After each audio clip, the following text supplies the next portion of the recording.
Empowering listeners from the US to the UK. Live on air with Steven Cuoco.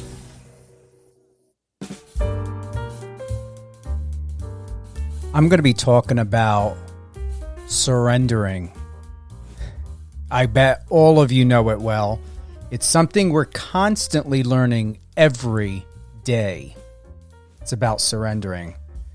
Whether it's coming to the fact and understanding that we may not have control over everything in our life.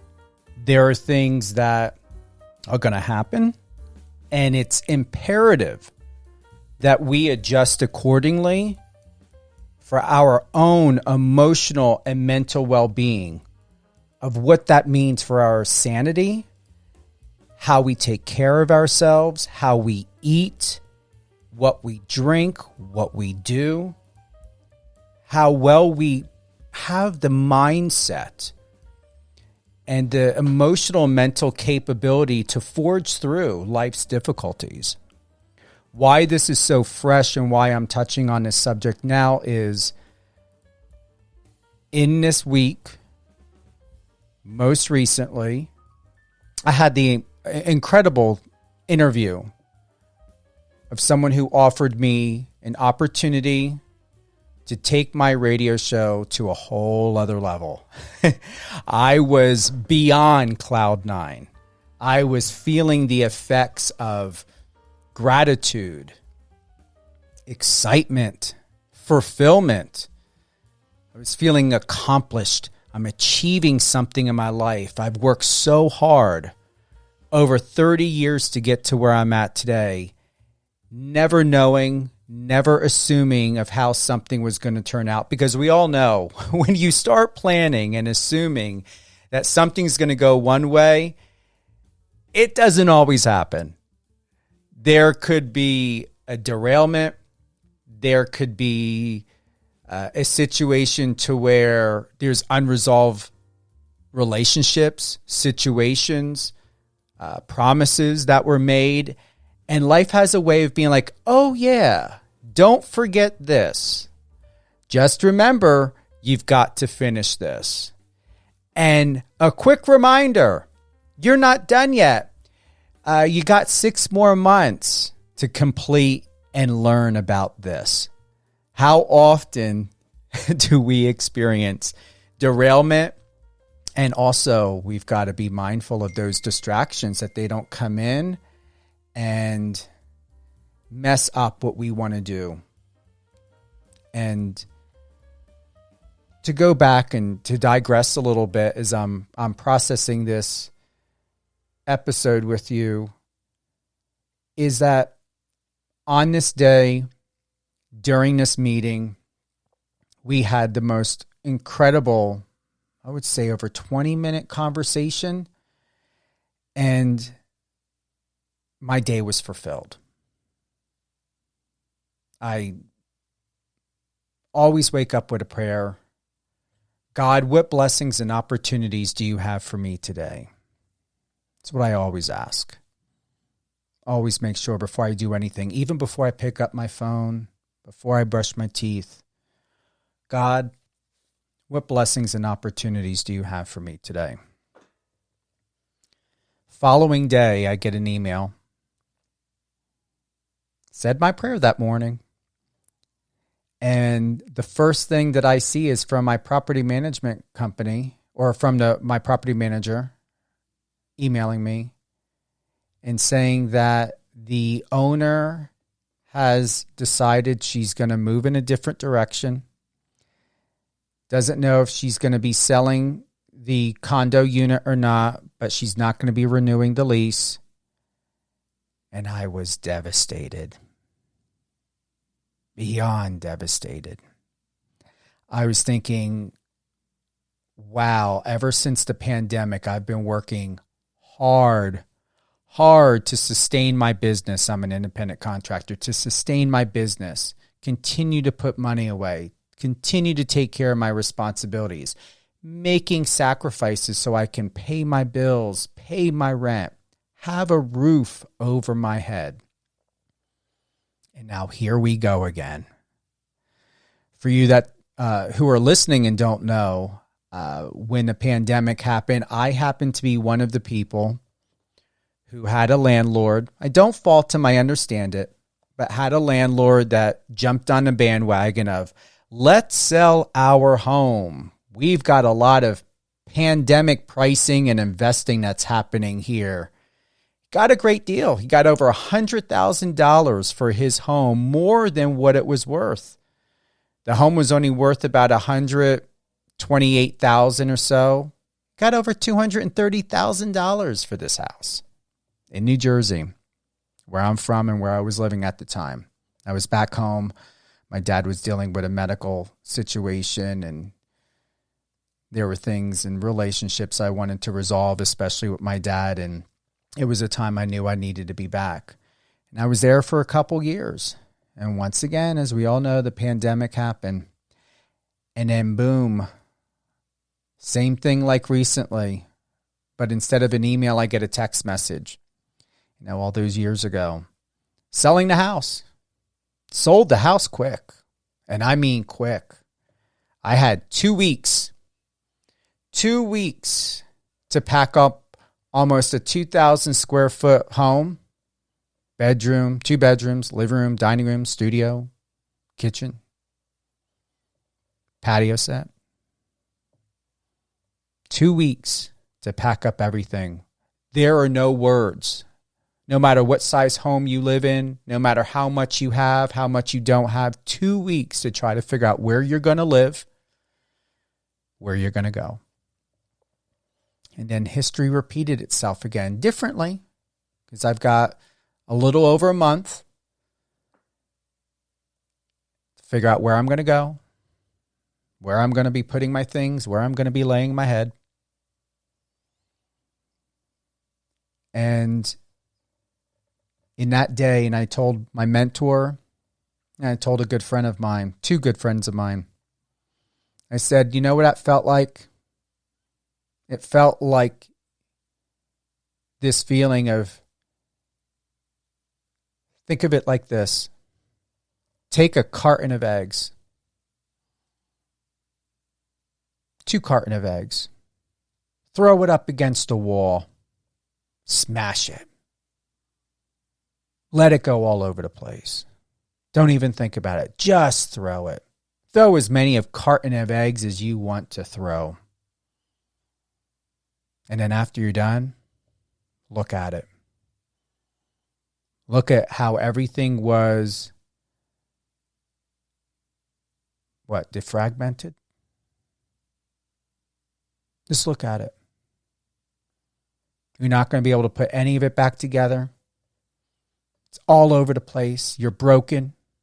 Your emotions are all over the place. Your thoughts are all over the place. And you think to yourself, what do I do now? And I processed through that. I took a whole day to process through every emotion I had, all the way to where I was laying on my bed after 10 o'clock at night, watching TV. And this feeling of anger just crept right up into my chest. And I just started crying. I wouldn't say crying out. I would just say, like, I had a deep, deep conversation with God. I was like, what is this? Why? I didn't want to go to a place where I felt like I was having a pity party. I didn't want to be angry. I didn't want to stay there too long. I was just processing through this emotion. I thought, all right, I'm almost done with my year lease. I was looking forward to going month to month. We live in a day and age where everything is so expensive. It's too expensive to move around, too expensive to do anything, to buy anything, to even take care of yourself. Everything's expensive. And I thought, all right, I have the best rate for what I pay for my rental. I live in the perfect location. I went through everything that I went through in a pandemic. There were times where I rented a room so I can save enough money so I can put that money away to pay a year or 2 years off on my lease for rent, so I didn't have to worry about paying rent for a year or 2 years. I did whatever I needed to do. I used my savings, and then boom. You got to move. Here comes a move, and you've got nothing you can do about it, Steven. It is out of your control. You can't question it. You cannot negotiate. There's no room to convince or to plea your case as to why, when you were told that when you first move in, you'll be able to have your lease for a year and then go month to month. All that changed because I got a new owner, new property management company, and everything that was agreed to originally was all washed away. And I live in a state to where it's for the homeowner, not the tenant. Either way, no matter what, the move was going to happen. There was no way of stopping it. And like I said, I took the whole day. I just allowed myself the grace and space to process every emotion that came up. And most recently in my interviews I've been sharing, and what's been asked is, what do I recommend? Having had worked in mental health for 15 years, now I was my own client. Now I was dealing with my situation personally, directly, and now also I was self-counseling myself. I wasn't running to a book. I wasn't running to a CD. You know, I went into that nice quiet space.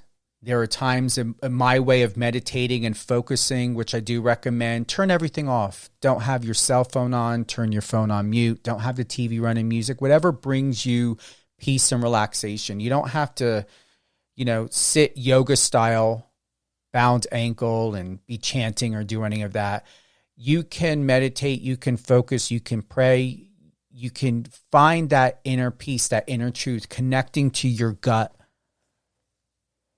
connecting to your truth by what brings you joy and centering and peace. Swim, use a hot tub, go in a sauna, use a steam room, jog, scream into a pillow.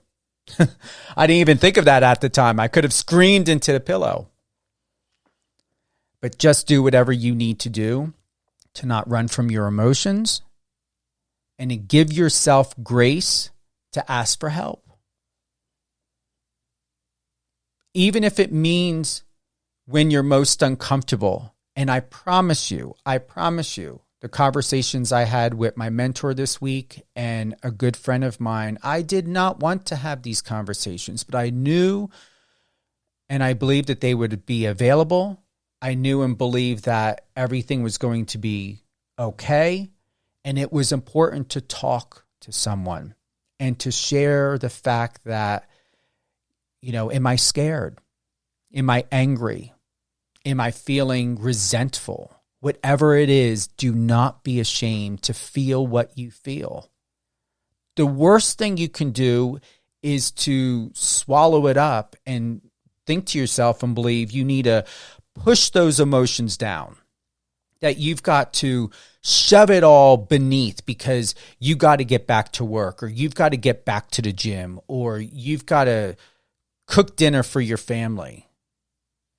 It is your responsibility to take care of yourself the best way possible so that you can be the best version of you, and for anything and everyone else that is important to you and who you are inspired by and who's inspired by you. Give yourself that grace. You deserve it. Suppressing the emotions, avoiding the emotions is not going to help anything. Trust me, life will find a way to come back around to remind you that there is a mess that needs to be cleaned up. No matter how you sugarcoat it, shellac it, paint over it, dance on top of it, there is a mess that still needs to be cleaned up. There's 1,440 minutes in a day, 86,400 seconds in a day. Any of those can be yours at any time. No questions asked. It is your responsibility. It is your gift of rite and passage of being human, to have your human experiences, to feel what you feel, and to give yourself the opportunity to learn and to grow and to excel and to advance in your life. There are always going to be moments that are going to feel challenging. You're going to always wonder, why me? Because you can get through it. Because you have the ability and the strength and the stamina and the capability to get through it. It is up to you whether you want to get through it alone or whether you want to get through it with someone else or even sharing it with a friend or have somebody on standby and send a audio text message. If someone's not available, take advantage of that audio text message. You can let them know, I'm not in a good place right now. I'm not available to talk. But when you're free, can you please text me or let me know, or you can let them know that you're going to be available Wednesday at 9 o'clock at night or Saturday at 9 in the morning when you're having your coffee. Let them know. I believe that text messaging can be used much better when we use those audios. People still want to listen to something. And honestly, you're going to get better results when you send audio voice messages through text messaging. Even on Instagram, you can send audio messages. I use that all the time. And here's the other thing. If you want to send an audio message on Instagram and you are apprehensive or second guessing of what you had said, but yet you had sent it to that person, unsend it. You can't unsend a text. So if you're on Instagram and you have rapport with someone and you guys are text messaging using the messenger on Instagram, you can unsend that message, whether it's written or audio. Cannot do that on your phone when you're sending a regular message to someone. But don't hesitate to send a message and give someone heads up of what's happening so that they can be prepared to know that when they have a conversation with you, that they can sit there and listen. Hopefully they're there to listen, and when ready, they will share their thoughts with you. Or you can send in the message, you just need someone who will sit there with you. Not talk at you, not talk against you, not tell you that they pulled out an encyclopedia and found all of these things and terminologies and definitions and all this other stuff of what's going to happen in your life if you apply this, this, and this, and this, and say this, this, and this, and do this. That's not always helpful. Sometimes just sitting back and listening and being an ear for someone is more helpful than anything else before soliciting your thoughts and viewpoints. It's a learning lesson. Even I learn this all the time. Is I want to know, is this where I'm to listen? Is this where I'm supposed to solicit information? Is this where maybe I should ask the person who I'm talking with, do you want me to offer some advice? I get that sometimes from the people who I share things with. I'm not here to tell you what to do, Steven, but I can share with you my thoughts. Feels empowering, encouraging that someone is asking permission if I want to hear what they have to say or not. And if you don't feel like you want to hear it now, tell them you'll listen to it later.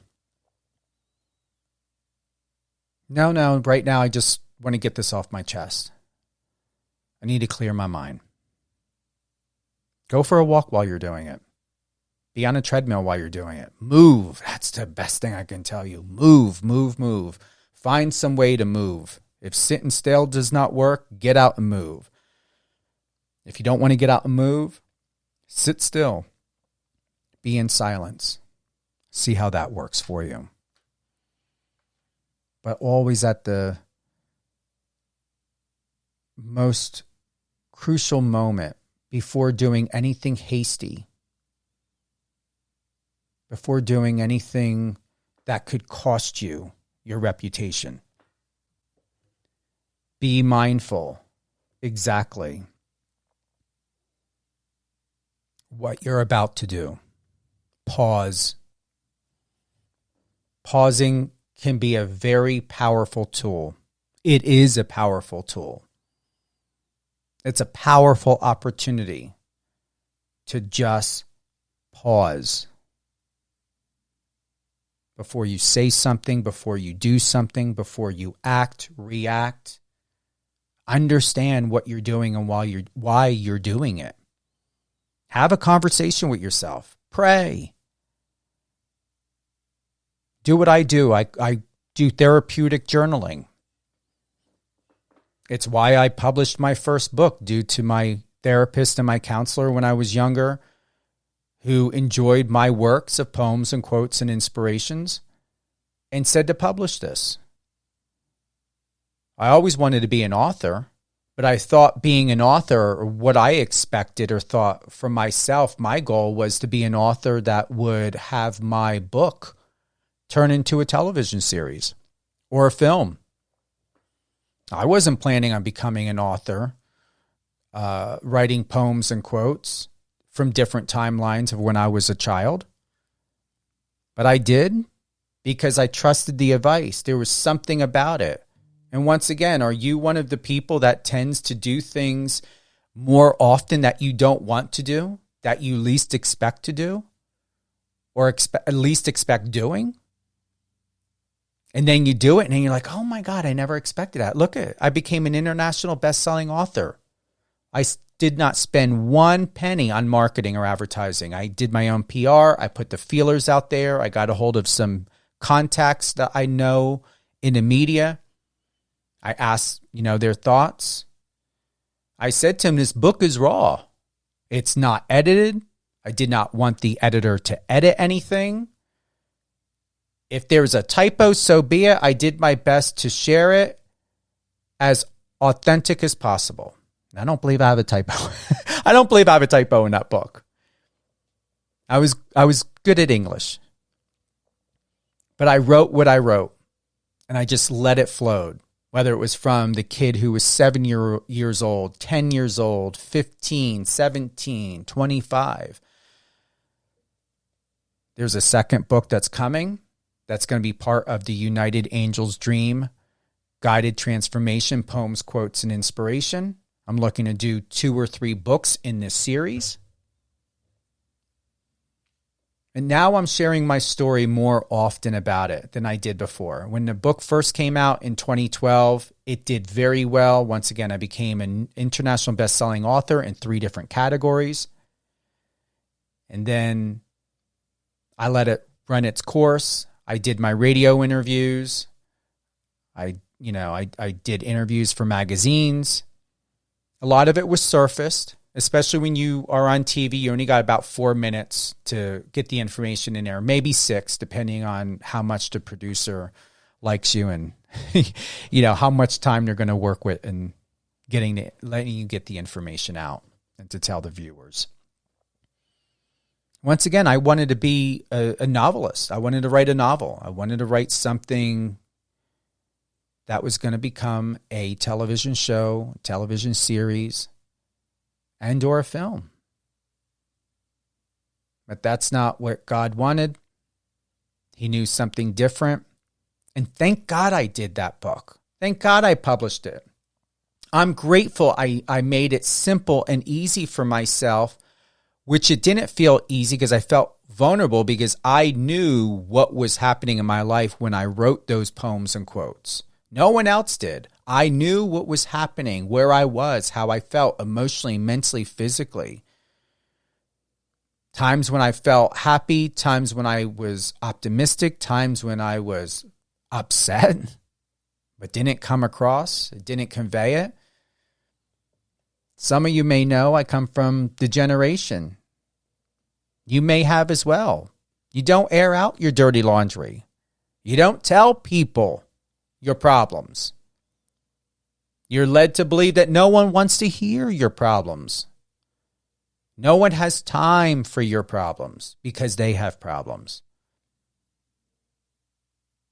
I came from a generation where you swept problems underneath the carpet. Before you walked out of the house, you made sure you were proper, you were dressed for success.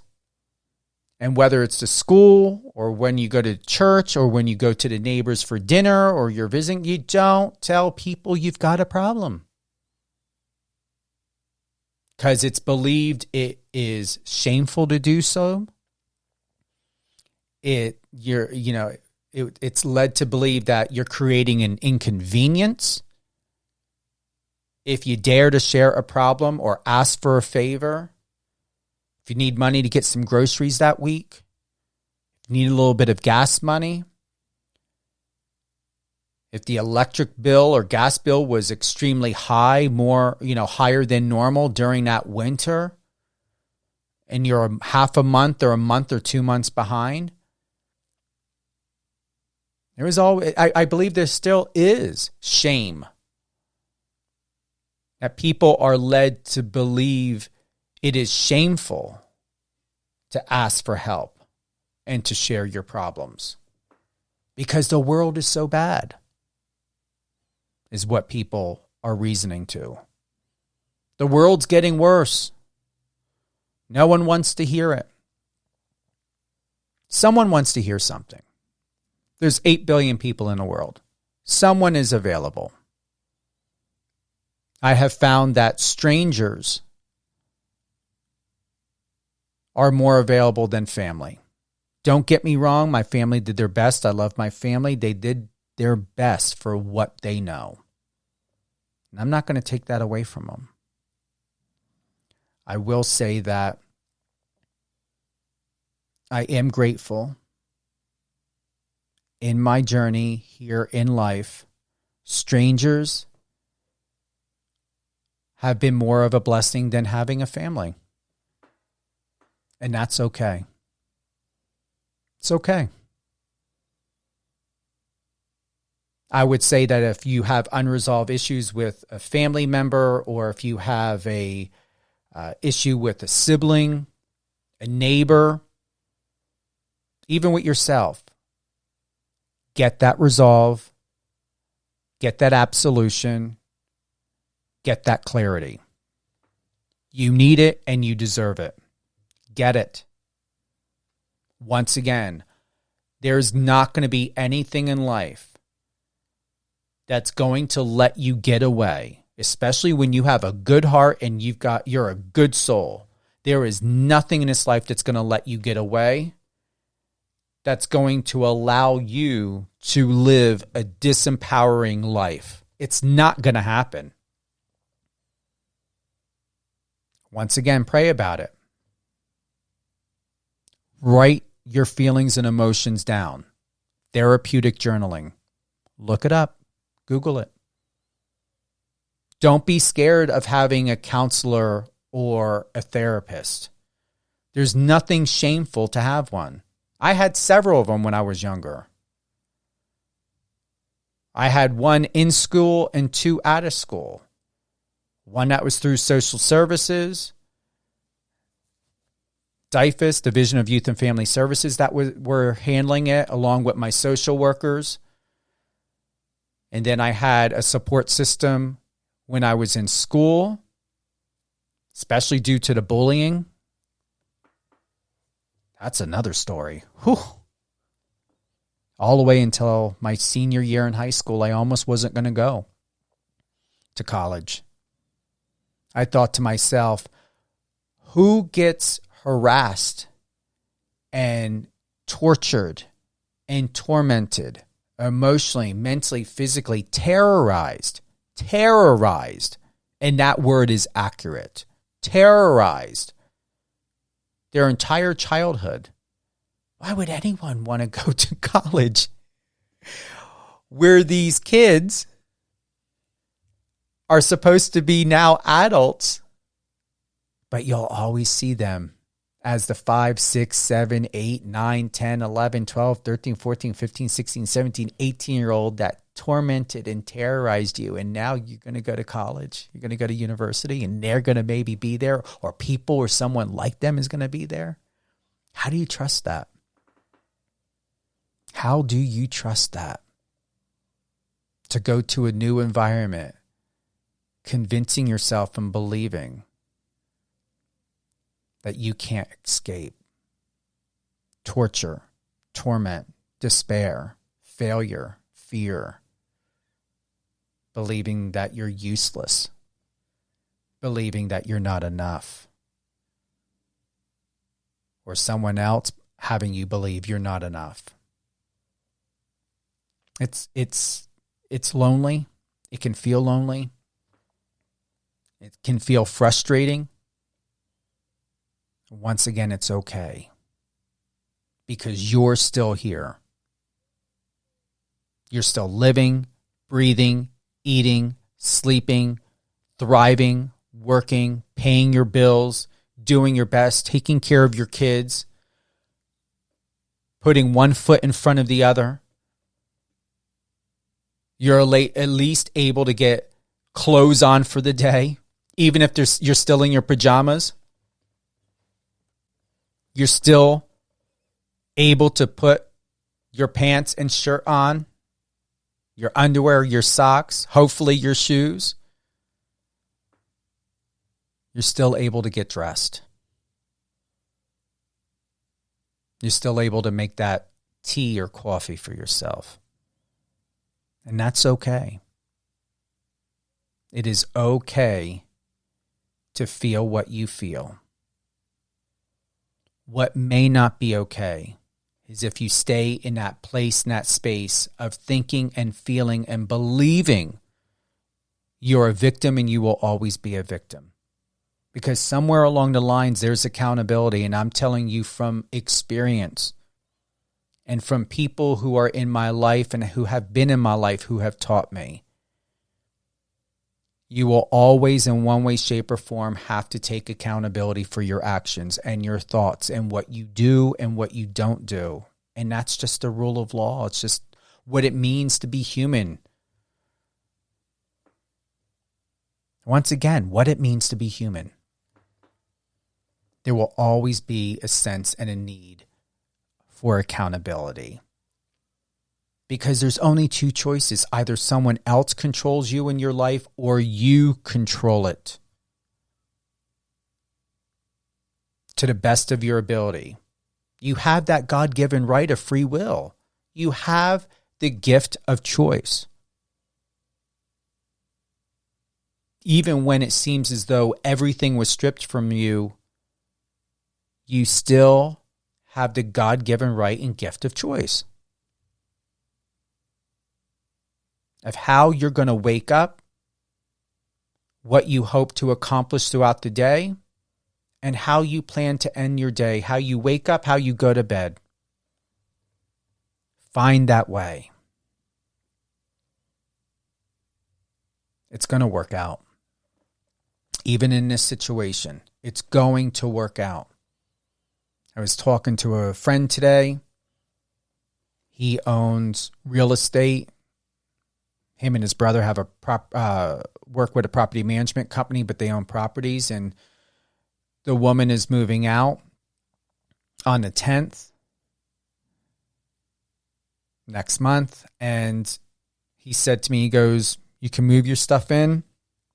I'm not even going to charge you for the month. And we can start on the 1st, the month after.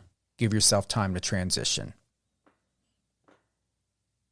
I'm not going to lie. It's a little bit more than what I'm paying now. What I'm paying now is the sweet spot. It works. I will be downsizing, but paying a little bit more. But environment plays a key role, and I've got to look at what can I focus on now. And the number one thing that I want to emphasize is I am not going to worry about this. I said that to my best friend today. I'm not going to worry about this because right now I still have a home.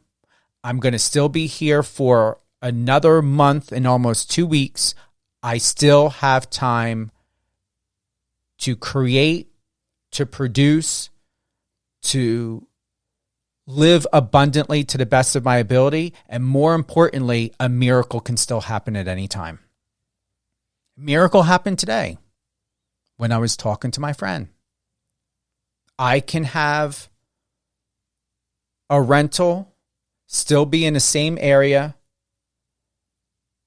and have something and be able to comfortably move in, have 3 weeks, months free, and have some sort of sanity while processing and maneuvering through this transition. There's always a way. And sometimes getting out of your way creates a better way when you're not trying to control the situation and trying to control the outcome.